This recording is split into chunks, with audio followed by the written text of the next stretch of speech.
This is Bringing the Darkness to the Light with Catherine Nadal, professional psychic medium.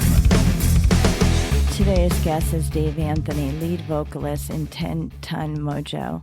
Conjured on the streets, on the stages, and in the studios of New York City emerges Ten Ton Mojo, the new classic rock. This is where bluesy southern soul meets the glory of rock and roll.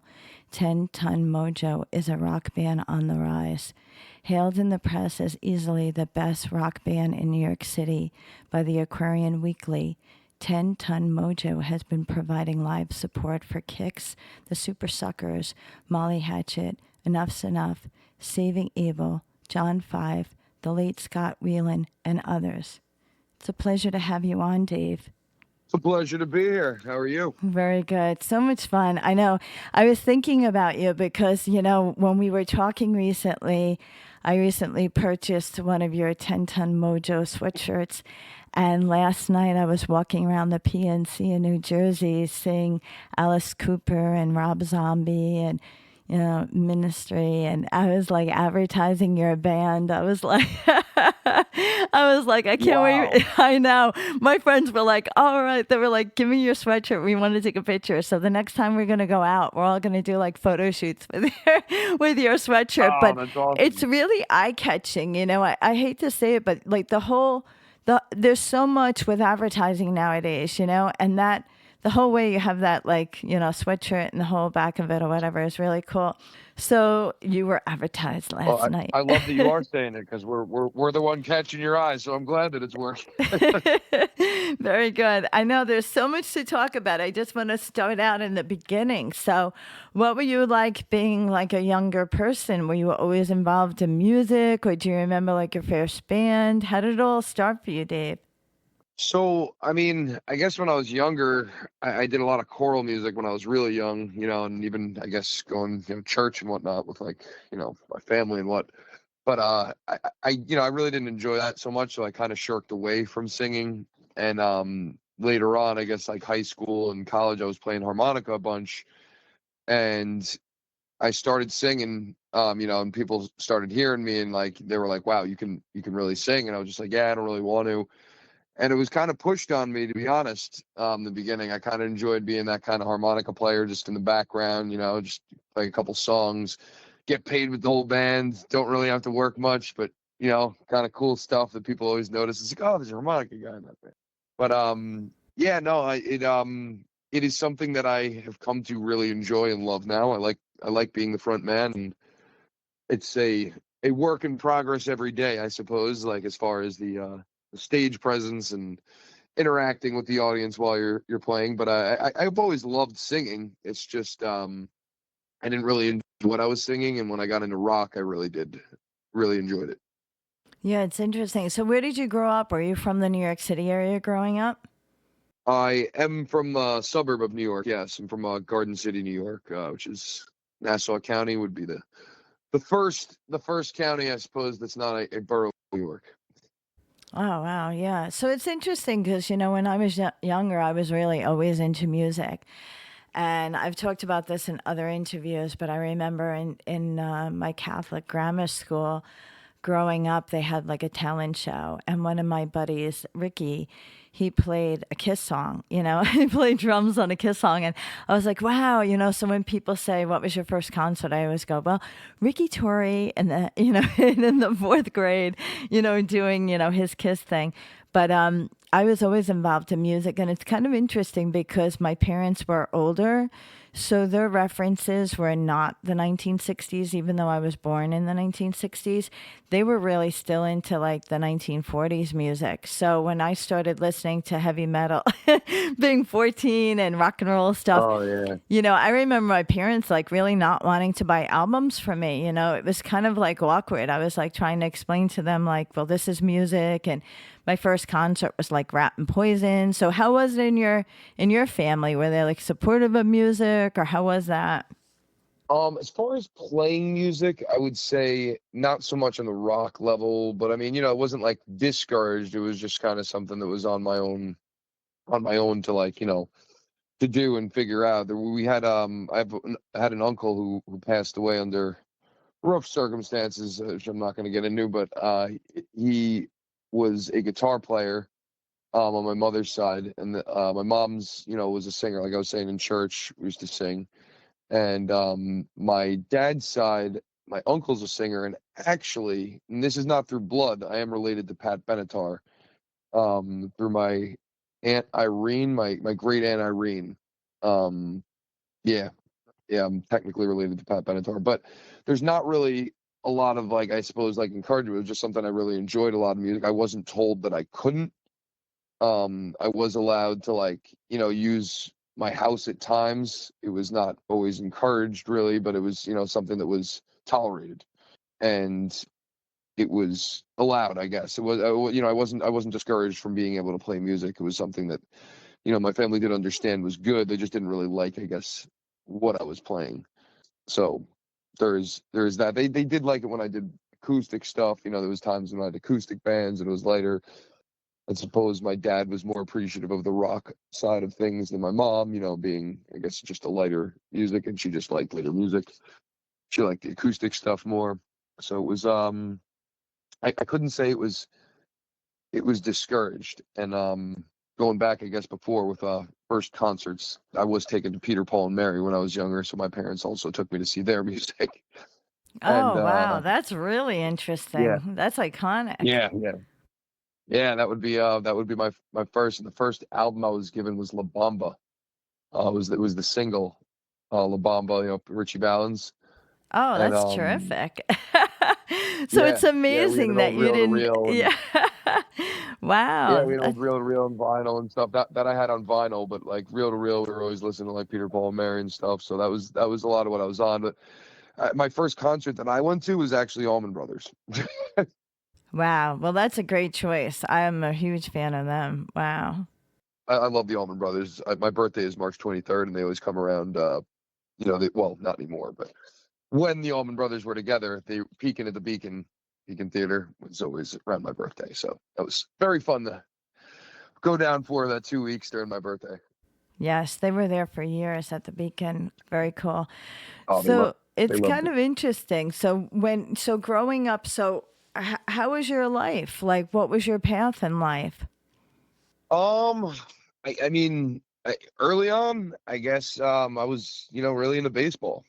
I played a lot of baseball. I had interest or outside interest on me in baseball until, like, I really kind of, ruined things with my arm, I guess, pitching, throwing screwballs and whatnot. But yeah, I guess not far after that, college, and, like, I used to really just kind of play music just for fun, and like harmonica and whatnot. And I'm not I say I'm a pretty good harmonica player. I do get hired and whatnot, but but singing is definitely really more my gift. And once I started embracing that more, I started looking at that as, what I was going to do. And I guess that would be my early 20s. So you've been a full-time singer since then? I would say full-time ambition singer. I mean, it's certainly not paying the bills yet on my end. It's the band is, 10 Ton is very self-sustainable, but as far as it covering enough for me to certainly not cover rent on Long Island, that's also why I'm trying to get out of here. But it's definitely, definitely something that has become full-time and more lengthily than any other job that I've had. I always need something supplementary for benefits, and I guess if I was making enough, I wouldn't on that end. But I do a lot of side stuff as well.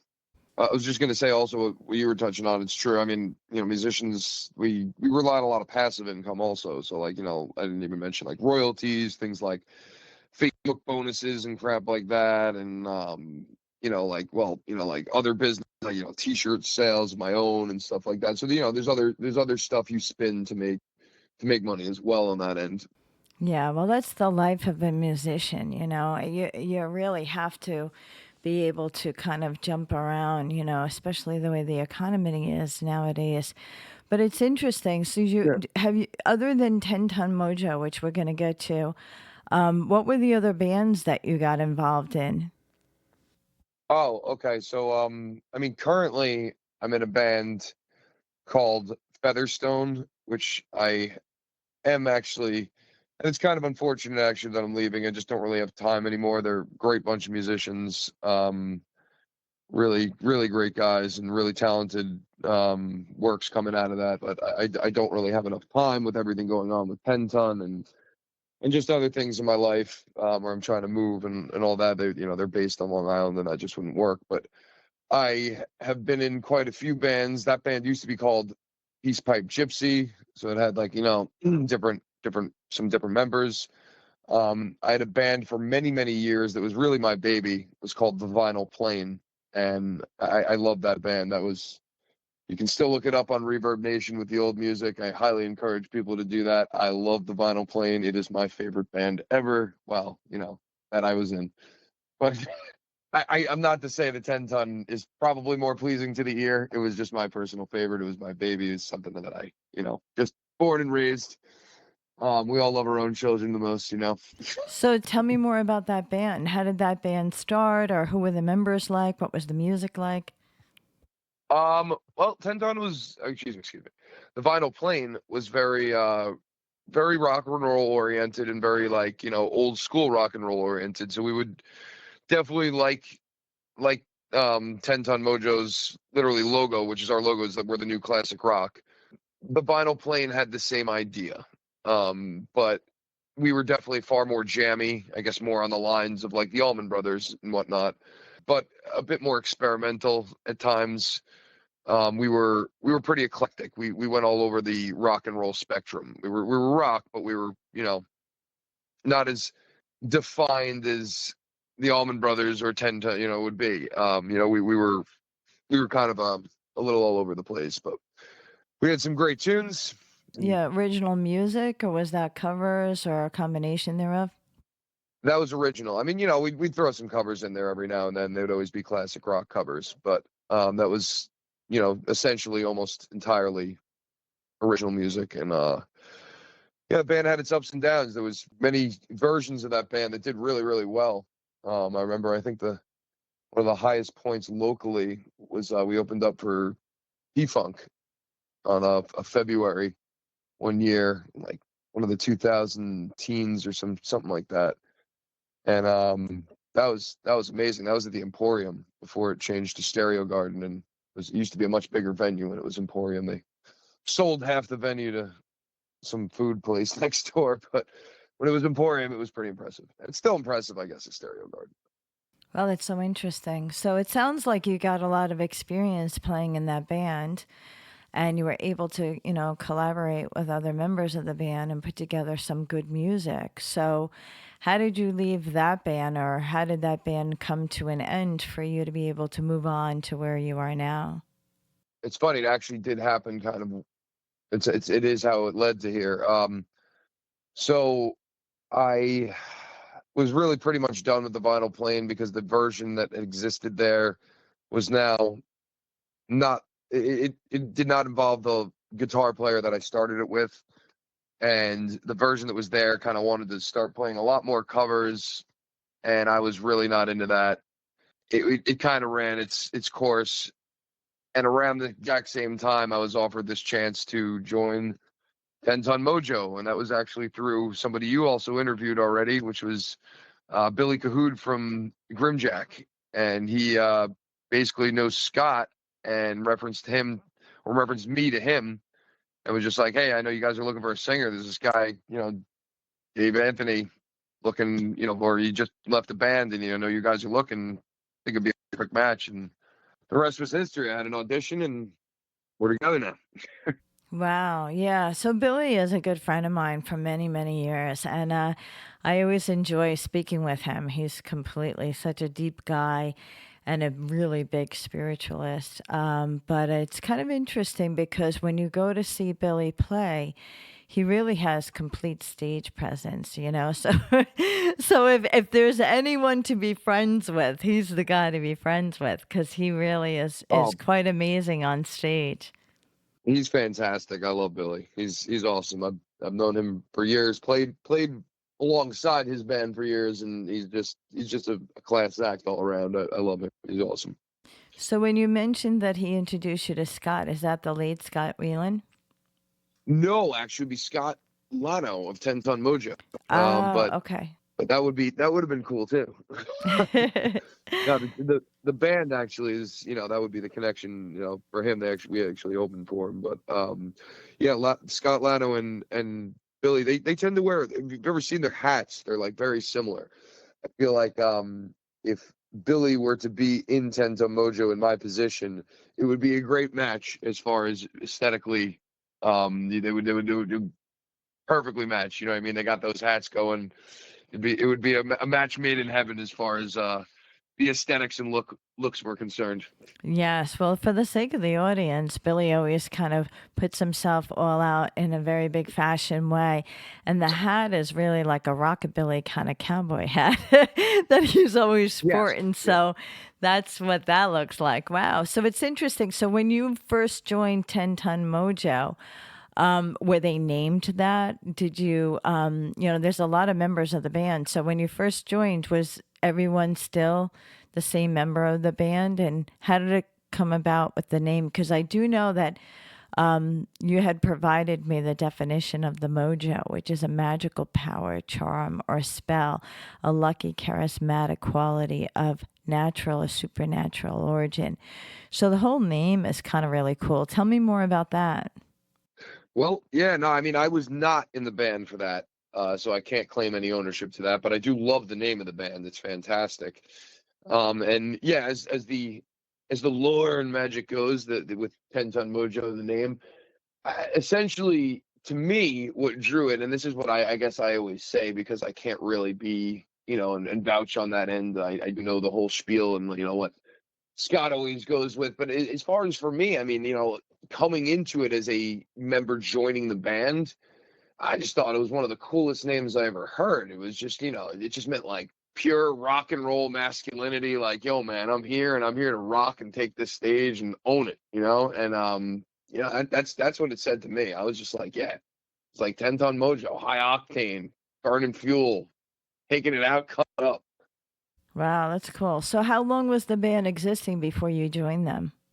They were together, I suppose, since I mean, Vinyl Planet Us might have been around like the same exact time as far as inception, but I believe since about 2010, if I'm not mistaken, because I know they had an album back that did pretty well with their original singer, this guy Ernie, who was really really good, and you can still check out that stuff on Spotify. It's all the previous album of American Honey up there as well, which was a single, and they did it was great stuff.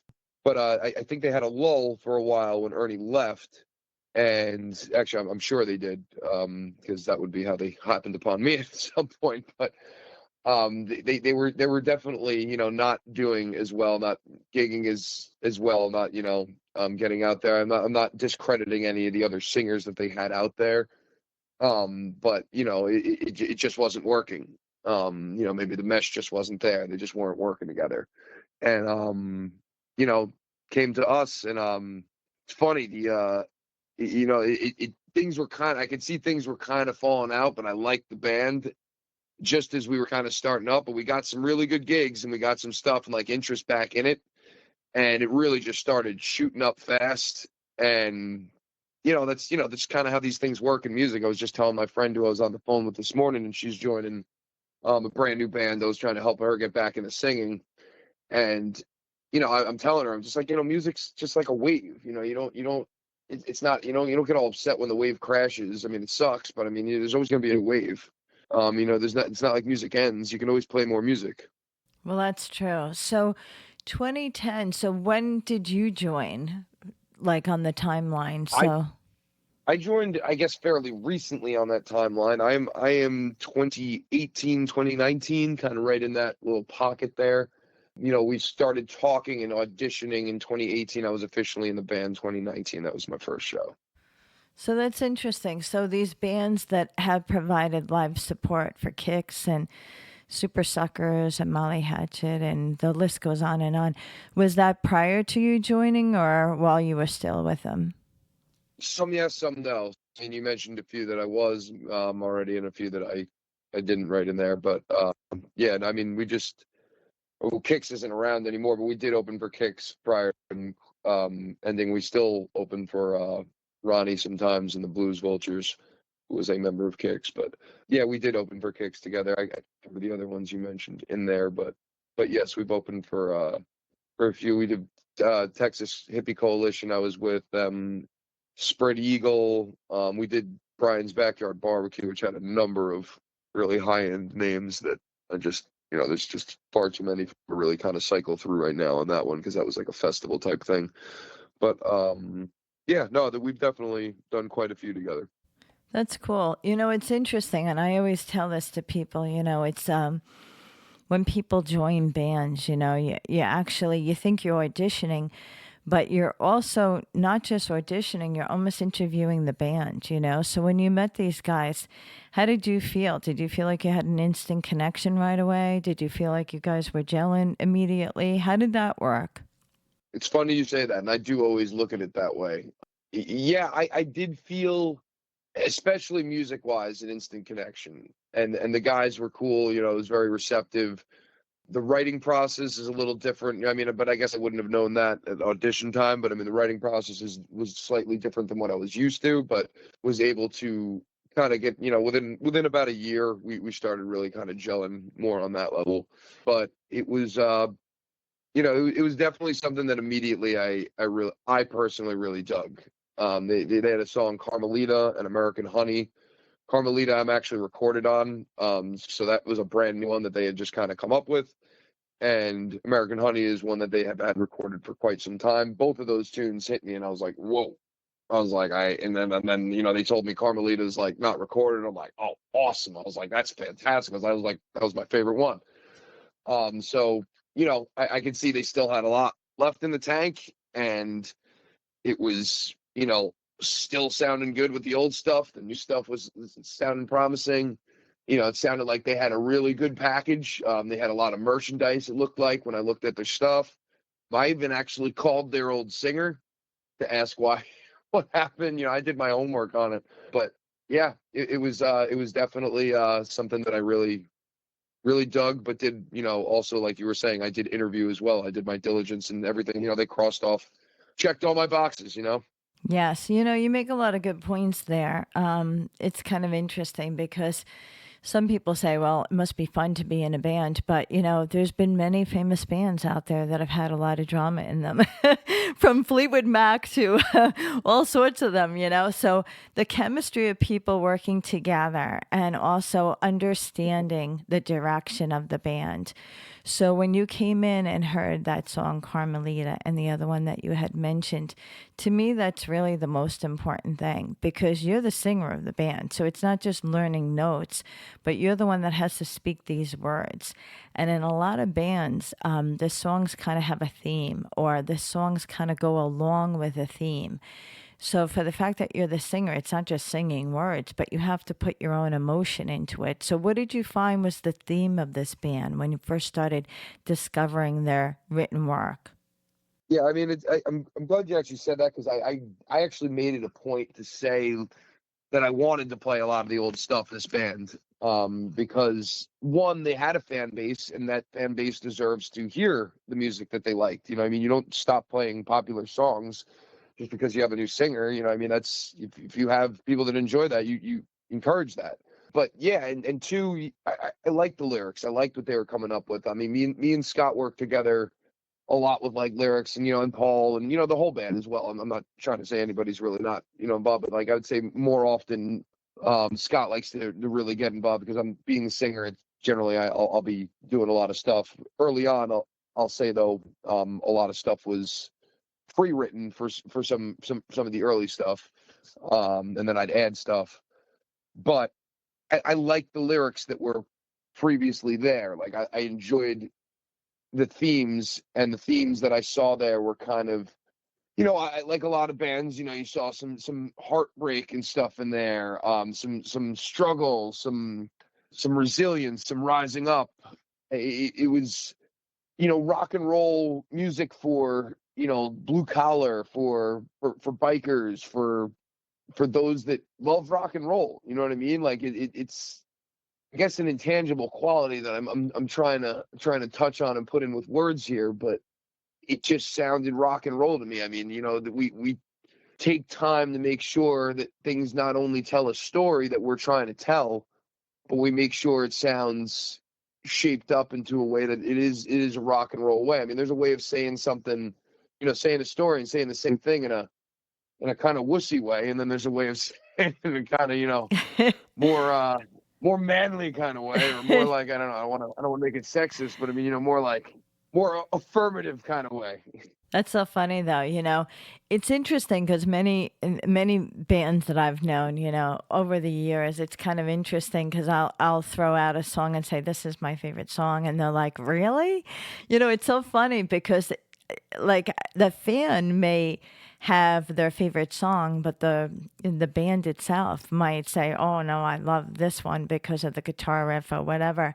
But as a person myself, and I reflect on many different things in my life. And I talk about this very often, but I was in Iraq for a year. I was serving with the military, and we had, this song of the day where basically we would say, what song kind of describes the day we just had, But in many times in life, good times and bad, we can reflect on a song, so it's either someone we dated or or something else in our life that many years later we might hear that song and say, geez, that song really helped me, or that lyrics really helped me. Or, I was thinking about it last night when I was, standing in the concert watching Alice Cooper because he was singing that song When I'm 18. And when I was 18, I was, kind of hanging around these kids in the neighborhood that I probably shouldn't have been hanging around with. And it was so similar to that song. So I was standing there now at 56 going, oh my God, I remember being 18 and, kind of mad that I couldn't hang out with these, tough kids in the neighborhood or whatever, So music can really help us on our life.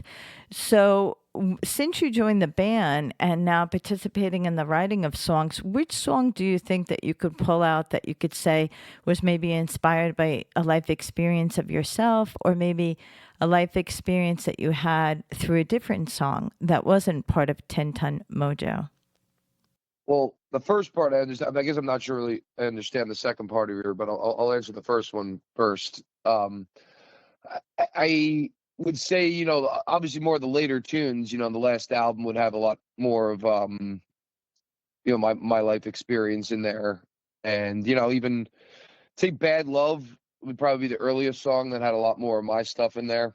I'd say the only area where there's any like conflict between me and Scott sometimes with writing would be the love and hate end of things. I'm a little darker.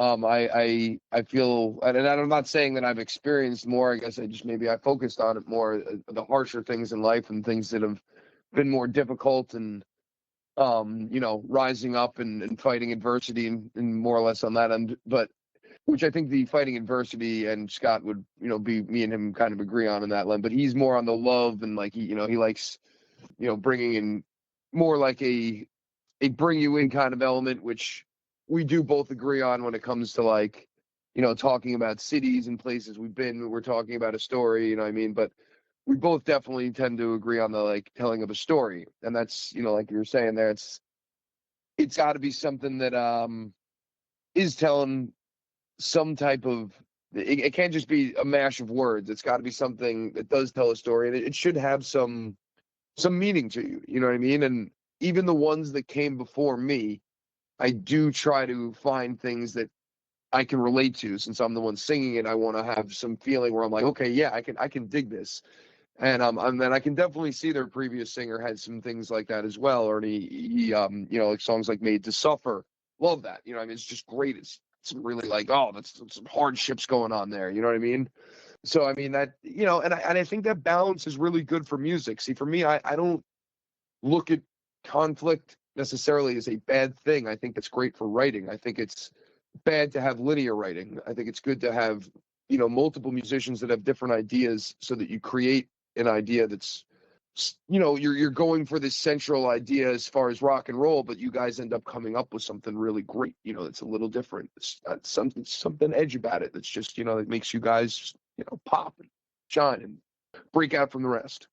That's great. I know it must be so different to play in different venues. And, looking at your bio, it says that you played in the Viper Room in LA, and you've also been in places like Gramercy Theater in New York City, which I've been to many, many times. And I know that you also went out to a couple of motorcycle events, maybe Sturgis recently. I saw that on social media. So, can you explain like what's the experience of going to different locations, maybe the fans, outdoor, indoor? There's a lot of people that listen to the show, and a lot of people may be in the same position or differently where they're thinking of joining a band or maybe thinking of, changing their path, So, tell them what your experience is like from being on your side of it. Oh man, I mean, I don't want to encourage or discourage anybody on that level. I feel like being a musician is something you just kind of have to be, but as far as, what my experiences are, and I will try to be as unbiased about it as possible, or maybe just, weigh both sides. But personally, and this is obvious, I guess I'm going to have to be biased. I love it. I love traveling with the band, particularly. I like when we're all together. I like arguing with the band in close quarters. I like, don't get me wrong, not at the time, but I mean, I like the stories about it. I like the camaraderie it builds. I like being on the road with the band. I don't like so much being cramped in a tiny van, although I did just buy an RV, so I'm trying to make sure that's different from now on. I don't like having to wait at pit stops and stuff for long periods of time. That makes it longer. It makes you plan out a lot of road trips. That makes it difficult. I don't like the lack of sleep as a singer. That's really difficult. It's very hard to find sleep. I'll say that's a really hard one for me, and that one can be really annoying, and it can affect your vocals. And it makes you really upset. You start blaming yourself and stuff or whatever, but you got to just stick to stuff and make sure that you don't always have to hang out with your band, and maybe just go to the hotel room and take a nap, or get a nap in wherever you can. But aside from that, it's great, and you're up there and you're doing it, and that's basically what you're doing it for, is for the time that you're up there and to entertain whatever audience is there, whatever new fan base you have. And yes, every fan base is different. Every town is different. Every group of people has their own culture and their own flavor and their own likes and hopes and dreams and ways about them. And it's great to see all the different people in America and all across the world, honestly, although I got to say I haven't really had much experience on that level playing, but it's an experience unlike any other. Playing music is something that I got to say I have lived 10 men's lives during. I wouldn't trade my life for anybody. I've had extreme lows playing music and like dealing with music, but I've also had extreme highs. And I would say the experiences being so unique, I wouldn't be able to replace. I wouldn't be able to have a life that I planned out that would be any more worth living. Wow, that's very deep. Yeah. So it's interesting, because you have so much, there's so much in you, So how do you feel breaking out and engaging with the fans or being on stage? Is that something that you've struggled with? Because some people have that, where they can just run out. Did you have to work on that, or how was that for you, being like center stage? I'll say I'm kind of always working on my stage presence, but yeah, I mean, I don't have a problem being like I have a lot of stage presence. I don't have a problem moving. I'm all into that. I like engaging the audience, especially when there's people that like right up front and they want to engage. I'd love to engage with them. So it's like it's always people sitting down kind of is a little less for me.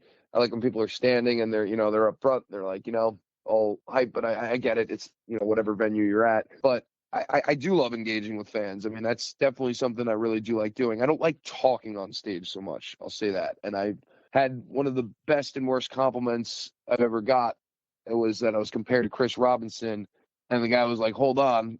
And he was just like, you do sing like him. He goes, but you also like talk to the audience like him. And I knew exactly what he meant because I'm a huge Black Crowes fan. And I was just like, yeah. I was like, I'm not really good at talking to the audience either. I've worked on it. That's one that I really, that's an area I have to work on, that I know that I always do.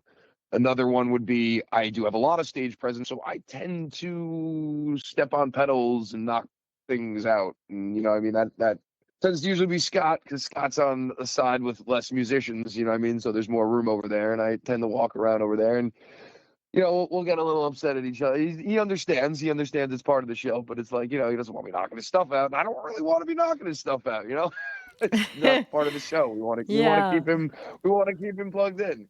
Yeah, well, that is, So you bring up a lot of good points with that, because, well, first of all, the Chris Robinson is a really great compliment. I mean, that is like someone to definitely be compared to. oh, That is definitely great. legend. Yeah, but it is interesting because crowds can be very different, and I think, like you said, some people sit down at a concert, some people are standing up, and the venues, if you're playing outside or inside, and then running back and forth on stage could be problematic, and it's a safety thing too, you could just see how each place is set up. But it's really interesting. Tell me more about Sturgis, because in all my years, I mean, you may not know, but I organized 2 motorcycle runs in New York City that were very large. My cousin, Andy Biggio, organizes a motorcycle event in Boston every year, which has like 5,000 motorcycles show up at it every year for veterans. So I've been involved in motorcycle world since my late teens, but I've never been to Sturgis. It's always been on my list. So what was that like, especially being the band, but what was it like? It was definitely a box to check off on my bucket list as well. But I'm glad I did. It was awesome. It was a lot of fun. And this was one where I did have to kind of nap and kind of miss. The band was able to check out a couple of the other campgrounds. I was not, because I needed to take a nap that first day, which kind of sucked for me. But I'm glad I did, because my vocals thanked me for it. We played 2 shows at a campground called Kickstand, which is pretty like family kind of oriented campground, or at least kind of like on there and like family, fun. But I mean, it's Sturgis, so it's still pretty crazy. It was a lot of fun. We did a set on a Thursday and then a Friday, and it was awesome. It was just it was an experience, I gotta say, unlike any other. They loved us. I don't want to go mention the band that this happened to, but I've never seen anything like this, and we ended up being the heroes kind of because of it, in a way. I mean, they loved us regardless. I think we were getting a call back anyway, but this kind of solidified the deal. We just got in and packed up our or just not packed up, but like set up our merch, and the band that was opening was on, and all of a sudden it cut out, and the MC for the event, this guy Blowout, comes rolling up in a little golf cart, and he's just like, "Yo," he goes, "You guys got another set in you?" He goes, "We need to get these guys off. They're terrible." So again, I'm not gonna tell you the name of that band, because I just think that would be awful to out them like that. But and I just feel awful. I don't know what I would do if that was ever me. I think I would just contemplate quitting music, dying. You know what I mean? That would just be so terrible. I don't know. Anyway, so they get the boot, and we had to get ready. Like, we called, Christian, Scott, and Kenny were going like on a walk through the hills, just check out the hills, because we're in the Blackfoot Mountains. It's a beautiful area in South Dakota, gorgeous, gorgeous, gorgeous country.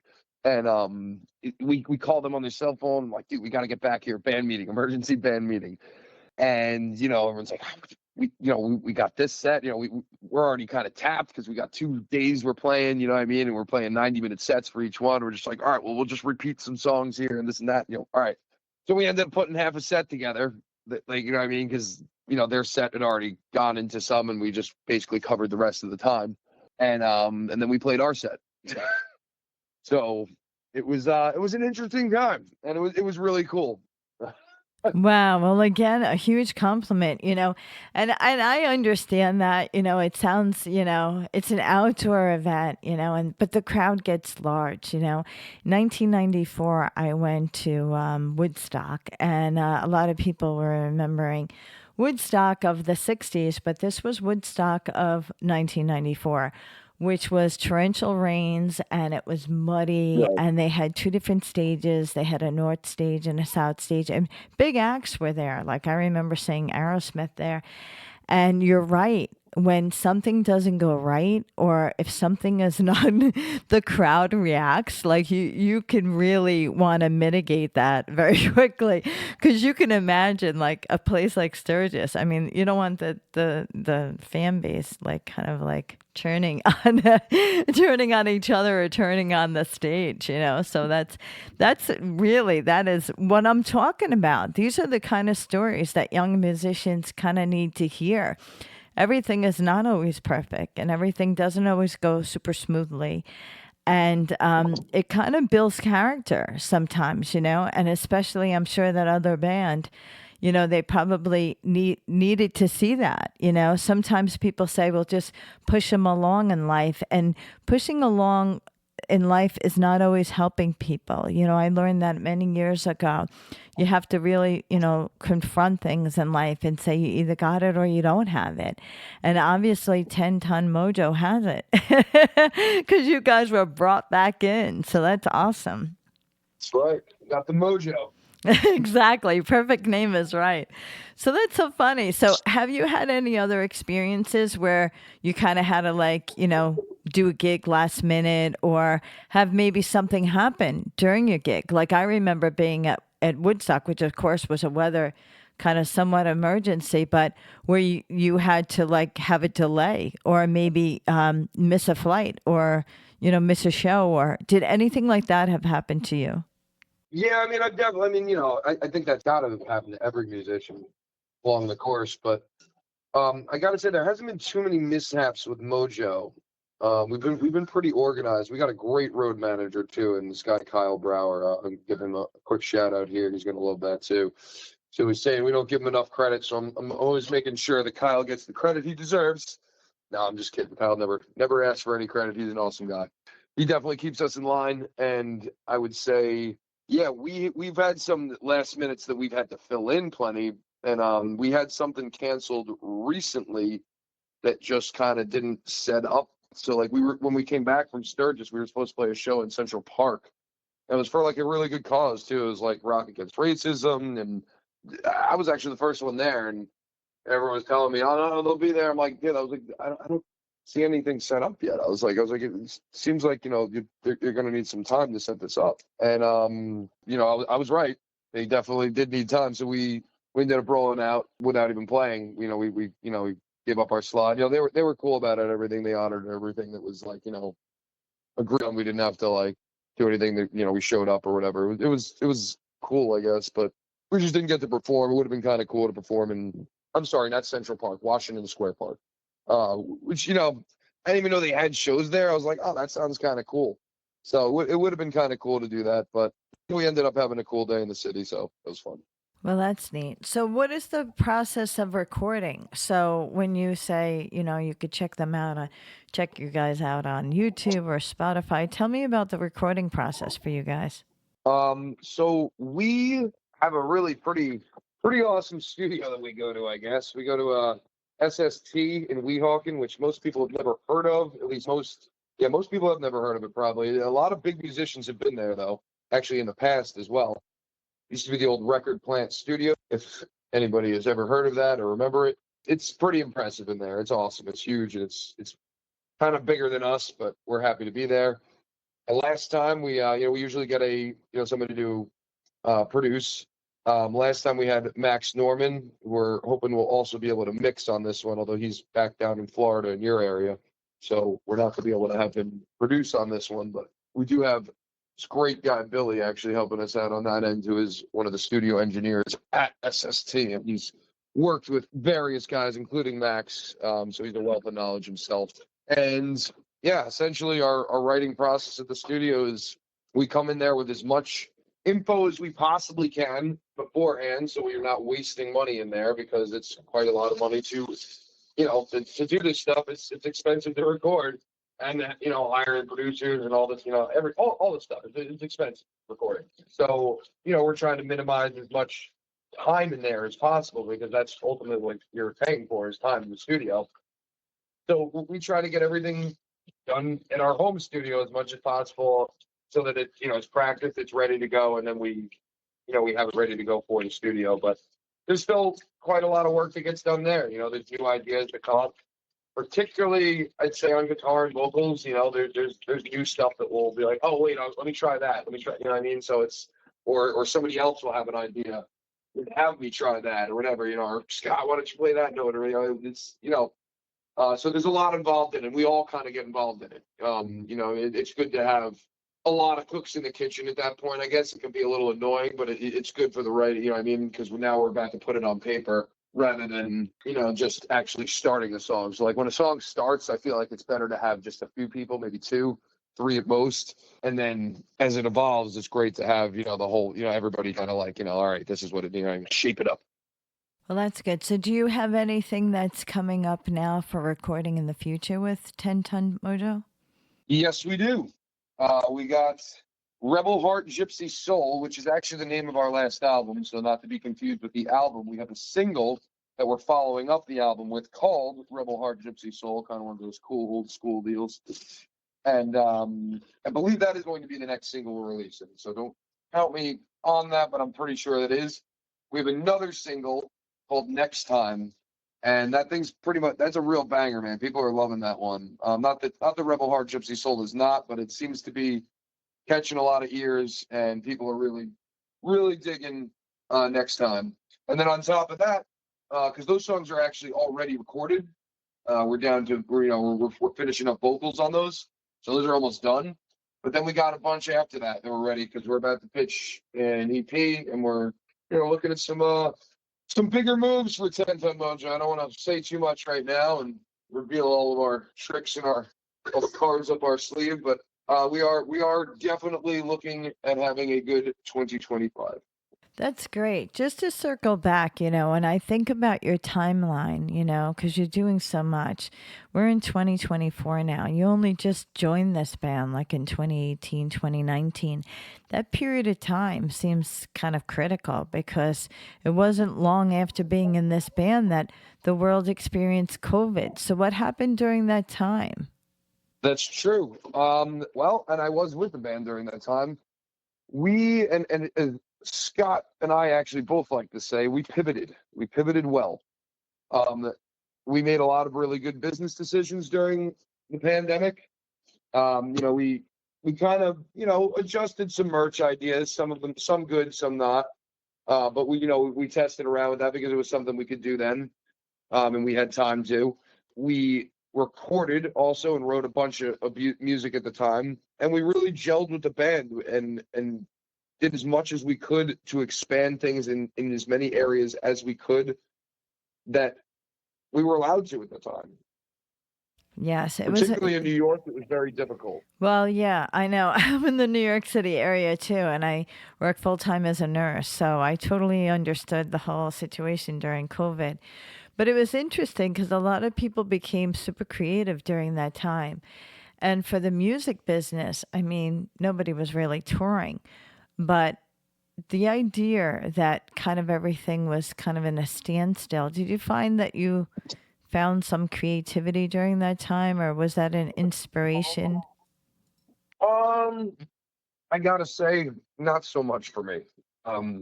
It was not really much of an inspiration at all for me. It was actually pretty stymieing to my inspiration, I feel like.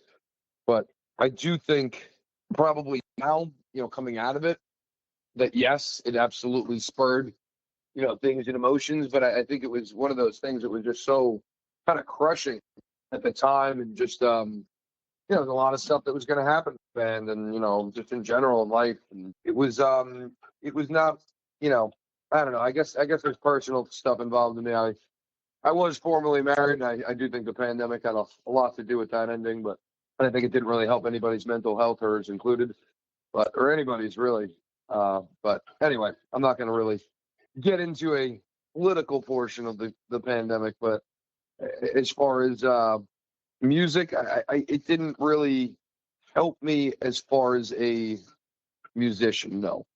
Yeah, that I understand though. But when you think about it now, like in particular in reflection of it, not going through it because you don't know what's on the other side of something, but reflecting on it now, I mean, oh, how grateful are we now to be able to be back on stage or standing in the audience or, all of that coming back alive to me is just grateful.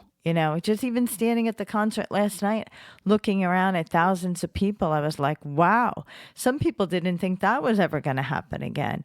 So it's Right. really a sign of hope. And it's interesting you say that because we actually had the first show in Manhattan back after COVID. It was at Arlene's Grocery, or at least at Arlene's Grocery. That was the first show, and it was so odd that it was considered a sold out show. Now we have sold out Arlene's before, but this was the oddest sellout I've ever seen in my life because they had like a plastic board between people. Everybody had to be seated. And I believe it was sold out with a maximum of 13 people is what the city allowed. And that was a city ordinance. Oh, It was not wow. like a venue. It was like this is how many people you're allowed in this venue. You know what I mean? Like so. Almost unheard of, It right? was it was it was beyond unheard of. And I hope Christian doesn't get upset with me for this, but there was a point. It was dead quiet. Because people were just. It was weird. You know what I mean? I don't think people were not enjoying it. It was just that it was like, wow, this is weird. Nobody really knew how to act. You know what I mean? And like, you couldn't just hang out at the bar and get a drink. It was a whole process. You know what I mean? You had I think you had to wait somebody to give you a drink. It was a whole thing. Yeah. So I think second to last song or third to last song, can't remember. Christian's fiance, well now fiance, steps up out of her seat, falls out like, yeah, I'm like, you know what I mean? Like the seat falls, things fall over. And I'm like, yeah. I'm like, no, it's a freaking rock show. I was like, that was great. Yeah, well, the times have changed, let me tell you. But to find a venue, during that time, I'm sure was tough. But Arlene's Grocery, that's like a very interesting venue. So it's interesting that they chose that. That you were actually there for that. So that's kind of neat. It's a good memory to have. Hopefully, we never have any more memories like that again, right? Agreed. And Arlene's is a great venue. We got a lot of history with Arlene's. That's kind of like Lower East Side is our stomping grounds. Ten Ton Mojo was born out of New York City. Even though I'm not technically from the city, but very close suburb of the city, and there all the time. And the band, that was where they started. Like that's their spot. We're actually Tommy London, who was moved to L.A. He's actually coming back in November 13th at Arlene's Grocery for another $5 rock show. And we used to do those all the time with him. And those are always awesome and always like packed and kicking ass. And it's always on a Wednesday night. It's fun. It's great. Always Great. local LES heads and see sometimes tourists come in there and stuff. And it's just a great time. That's great. So tell us about your upcoming shows, performances, and then you could plug your social media.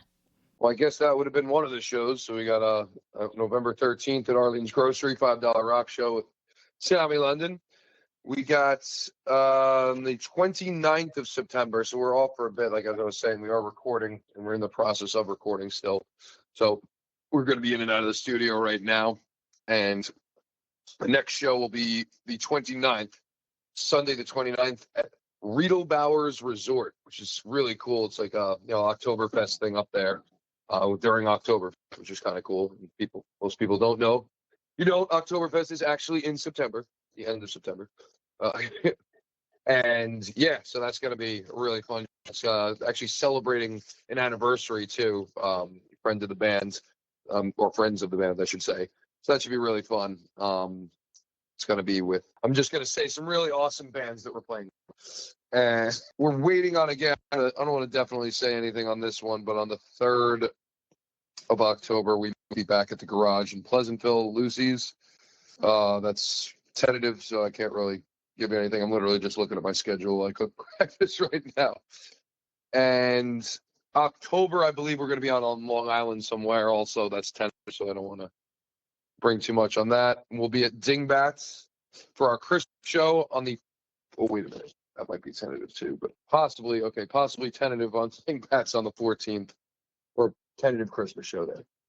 Wow, this is great. So many performances to look forward to. I'll definitely be at Arlene's, and I'll most likely be at Dingbats. So that sounds great. So can you plug your social media? Go ahead. Yeah, sure. I was going to say first speaking of your biker rallies, we actually got a few of those already lined up next year. I know we got Sturgis is actually definitely interested in us here. We got to kind of figure out, just exactly what the whole stipulations and the specs are going to be as far as that. But we're going to be going back to Sturgis next year for sure. Possibly Easy Rider Rodeo, but definitely. Oh, and also possibly Daytona Bike Week down in Florida, and definitely Crater Rally in Houston or Dallas. I believe it's Houston, but don't quote me on that either. But Crater Rally, that's definitely in Texas. I know that, and that's in March. Oh wow! So and also Brian's Backyard Barbecue. Yeah, no, next year is lining up already pretty nicely. So it's going to be that's why I was saying 2025 is going to be pretty awesome. Very exciting. So now tell us about your social media and how you can download and stream all of your music. All right. Well, we are on all social media, and that is through our label that is Curtain Call Records currently. And also, I want to shout out also to WDGO. That is another affiliate label, and it's just kind of like Wendigo, but no longer Wendigo, so we call them WDGO. And you can find us on Facebook, Spotify, to listen to our music, YouTube, but also to listen to the music, Deezer, pretty much any of those social media, like Amazon Music, Apple Music. We're on all of that stuff, and that is all thanks to Curtain Call Records. We are on Facebook, Instagram, TikTok, Twitter, any of that stuff. If I'm forgetting them, I'm sure we're on it, but we're on all that stuff. We have our own webpage as well, www.tentonmojo.com, where you can find links to all of our social media, as well as find links to all of our, free music, and as well as links to purchasing physical music. You can also singly purchase music, I believe, on Bandcamp or one of those one of those things. But you can go to our website. You can click to find all of our social media from there as well. Wow, so exciting! And merchandise. Wow, so exciting. I know. Well, it has been a pleasure. It's so great to hear all about 10 Ton Mojo. I will continue wearing my sweatshirt and advertise for you guys. I look forward to seeing you at some upcoming shows. We are going to roll out with your song, Easy Come, Easy Go, 10 Ton Mojo. Thanks, Dave. Oh, thank you so much. You have a great one. You too.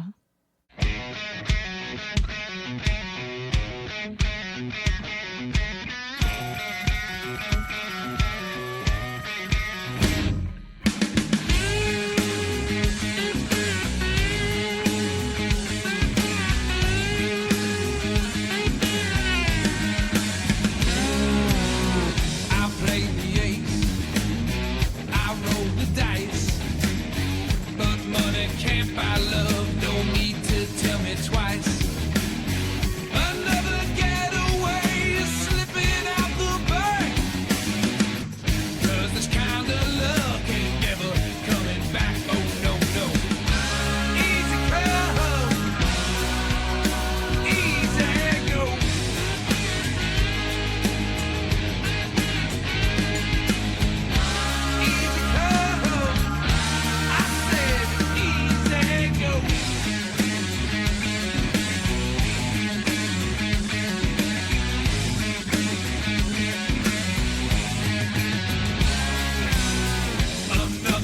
country mile down 203, southbound.